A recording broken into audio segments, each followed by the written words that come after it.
नमस्कार, मैं धीरज नागर अपने विषय PME 301 कोड के सेकेंड यूनिट के संदर्भ में आज ये ई लेक्चर प्रस्तुत कर रहा हूँ।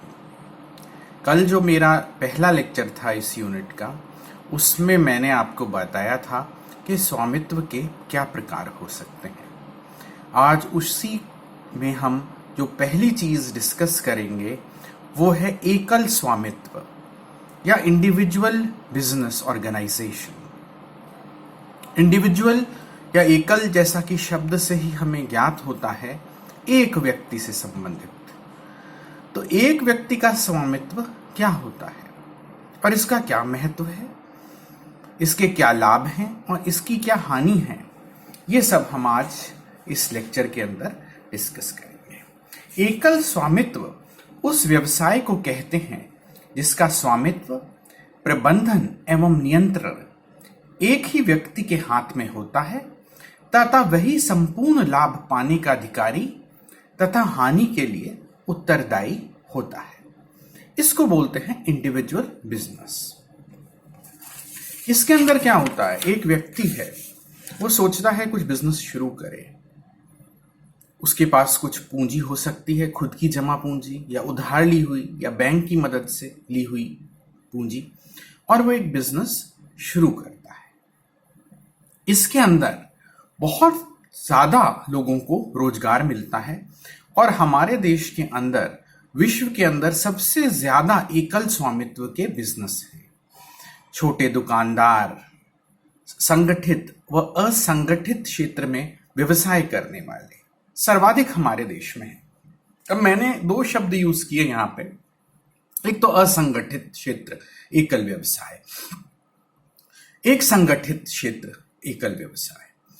असंगठित क्षेत्र तो ऐसा होता है, कोई व्यक्ति है, उस पर बहुत सीमित पूंजी है, कोई काम वो सीख लेता है और उससे वो जीवन यापन शुरू कर देता है। जैसे आप लें, कोई व्यक्ति है, उस पर थोड़े से औजार हैं, किसी स्कूटर मोटरसाइकिल को रिपेयर करने के लिए थोड़ी वो दक्षता हासिल करता है, फुटपाथ के किनारे कहीं भी वो अपने औजार लेकर बैठ जाता है और वो लोगों को अपनी सेवाएं देता है। इस कृत्य के अंदर वो रुपए भी कमाता है, जिससे उसका और उसके परिवार का पालन होता है। कोई अन्य व्यक्ति है, वो कुछ छोटी सी टोकरी में सब्जियां इकट्ठी करता है, मंडी से खरीदता है, थोक में लेके कहीं बैठ जाता है, उन्हें बेचता है। तो इस तरह के व्यापार बहुत चलते हैं और कई तो रोज नहीं लगाते अपना बिजनेस, बल्कि सप्ताह में एक बार ही लगाते हैं। आपने देखा होगा बहुत सारे ऐसे मेले लगते हैं साप्ताहिक, उसमें कोई लोग वस्त्रों की दुकान लगा के बैठ जाते हैं, कोई लोहे के औजार हाथ से बनाकर और बैठ जाते हैं, फूल प्लास्टिक के बना के बैठ जाते हैं फुटपाथ पे, उन्हें बेच देते हैं, उससे उनका जीवन यापन होता है। तो ये तो होते हैं असंगठित क्षेत्र के व्यवसायी।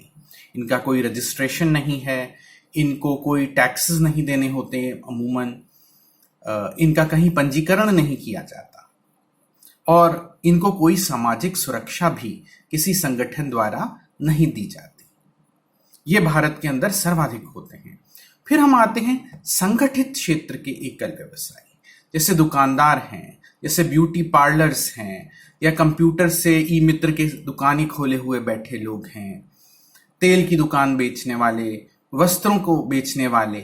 इनमें क्या होता है, यह लोग म्युनिसिपैलिटी के अंदर, नगर निगम के अंदर अपनी जो दुकान है, अपनी जो फर्म है, उसका पंजीकरण कराते हैं।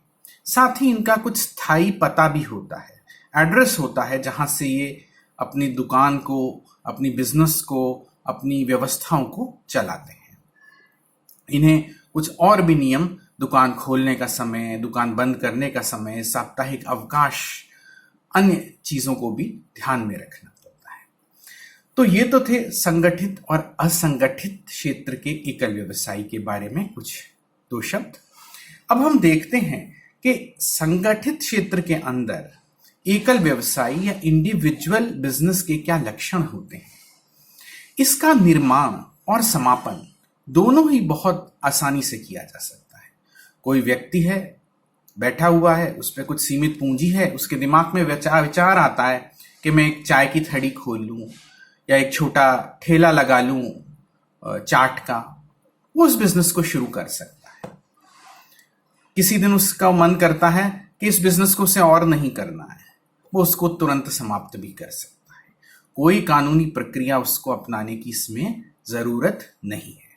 उसके मस्तिष्क में विचार आया, उसके अनुसार वह कार्य करे, जब उसका मन आए वो कार्य की समाप्ति कर दे, सदा के लिए या जितनी अवधि के लिए चाहे।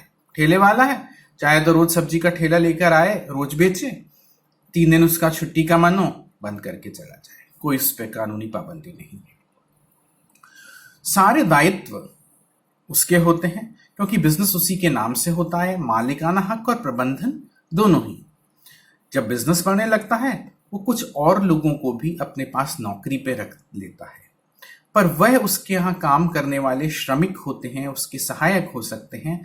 स्वामित्व का दायित्व, करों का दायित्व उन कर्मचारियों पर नहीं, बल्कि इस बिजनेस को चलाने वाले व्यक्ति, जो एकल व्यक्ति है, सिंगल पर्सन है, उसी के होते हैं। लाभ प्राप्त करता वह पूर्ण रूप से 100% से होता है। जो भी मुनाफा इस बिजनेस के अंदर होगा, सारा का सारा वह उसी का होगा। जो जोखिम है वह भी एक ही व्यक्ति की होगी और वही उसके लिए पूरी तरह से उत्तरदायी होगा। बिजनेस पर जो नियंत्रण है वह भी इसी व्यक्ति का होगा। कुछ कानूनों को, समय पाबंदियां हैं, टैक्स वगैरह हैं, उनको मानने के अलावा वो अपने बिजनेस में कोई भी निर्णय अपनी बुद्धि के अनुसार, अपने विवेक के अनुसार ले सकता है। उसका कोई स्वतंत्र अस्तित्व नहीं होता। बिजनेस और व्यक्ति कानूनी रूप पे दोनों ही एक माने जाते हैं। ये तो इसमें कई हमने इसके पॉइंट्स डिस्कस किए। इसके अंदर असीमित देनदारी आ सकती है, ये एक विशेष बिंदु है जिसमें मैं प्रकाश डालना चाहूंगा।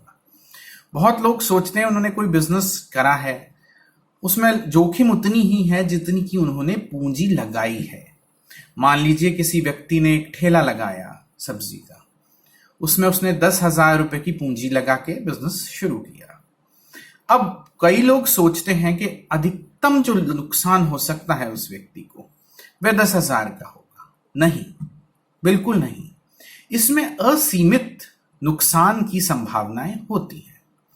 मान लो वो व्यक्ति ठेला चलाते वक्त अनियंत्रित होकर ठेला किसी को टक्कर मार दे, वो गिर के मर जाए, तो सारी जो लायबिलिटी होगी, असीमित उसको नुकसान हो सकता है। उसकी 10,000 की पूंजी से कई गुना ज्यादा वो उसके ऊपर देनदारी आएगी।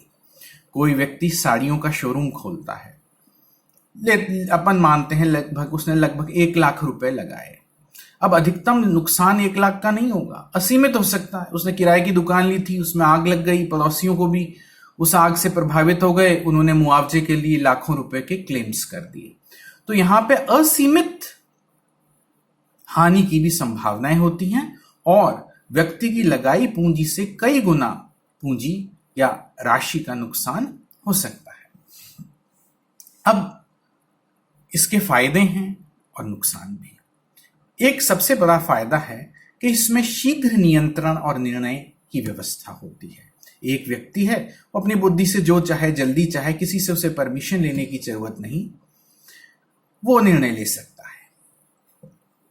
सूचना की पूरी गोपनीयता, जैसे वो बिजनेस करता है, उसके जो भेद हैं बिजनेस के, वो सारे के सारे उस पर रहते हैं। बिजनेस पॉलिसी जो है, जिसे हम कहते हैं, वह व्यक्ति खुद एक ही व्यक्ति बनाता है और वह उसकी बुद्धि में रहते हैं।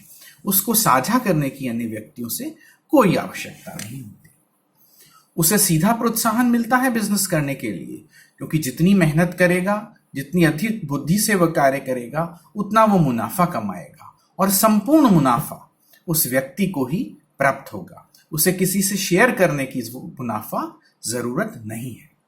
उस व्यक्ति को अपनी उपलब्धि का एहसास होगा कि वह जो कार्य कर रहा है वह अच्छी तरह से चल रहा है। उसे संतुष्टि प्राप्त होगी कि उसका कार्य सही तरह से नियंत्रण में है। इसकी सीमाएं भी हैं। एक व्यक्ति है तो एक व्यक्ति की हमेशा बहुत सारी सीमाएं होती हैं। उस पर सीमित संसाधन होते हैं। कितना श्रम दे सकता है वो, कितनी वो पूंजी लगा सकता है, कितने घंटे कार्य कर सकता है, एक व्यक्ति है, वो कहाँ कहाँ क्या क्या काम करेगा। उसे प्रबंधन भी करना है, पूंजी भी जुटानी है, उसमें पूरे टाइम उपस्थित भी रहना है, तो वो कहाँ तक काम कर सकता है, वो अपने काम को कहाँ तक बांटे। तो यह एक बहुत बड़ी लिमिटेशन या सीमा बन जाती है। इसका जीवन काल भी सीमित रहता है। जब व्यक्ति जो इस बिजनेस एकल व्यवसाय को चला रहा है उसकी मृत्यु हो जाती है तो यह बिजनेस आगे कंटिन्यू नहीं करता, उसी क्षण यह समाप्त हो जाता है। यदि व्यक्ति बीमार पड़ जाए, अपंग हो जाए या उसके साथ कोई और अनहोनी घटना भी हो जाए तो कंपनियों की तरह नहीं है कि व्यवस्था चलती रहे, तुरंत बिजनेस प्रभावित होगा, समाप्त हो जाएगा। इसमें व्यक्ति की सीमित प्रबंधकीय योग्यता सामने आती है। एक व्यक्ति कब तक अपनी बुद्धिमत्ता से अच्छे निर्णय ले। इसीलिए अधिकांश एकल व्यवसाय बहुत ज्यादा विस्तार नहीं कर पाते। पर इसका अर्थ नहीं है कि सभी एकल व्यवसाय छोटे स्तर के होते हैं। कई बहुत बड़ी कंपनियां भी एकल व्यवसाय के रूप में शुरू हुई और उनका कारोबार बहुत बढ़ा। एक समय में अमेरिका की कंपनी कोका कोला भी एक एकल व्यवसाय था। बाद में जाकर वो उसका विस्तार हुआ और कंपनी हुई, अब तो लिमिटेड कंपनी है, वह अन्य बात है। पर अधिकांशतः ये भरण पोषण करने के लिए एक आसान जरिया है, रोजगार उपलब्ध कराने का भी आसान जरिया है, पर इसकी अपनी सीमाएं हैं क्योंकि यह एक ही व्यक्ति द्वारा नियंत्रित होता है। एक ही व्यक्ति की बुद्धि, परिश्रम और योग्यता पर निर्भर करता है। धन्यवाद।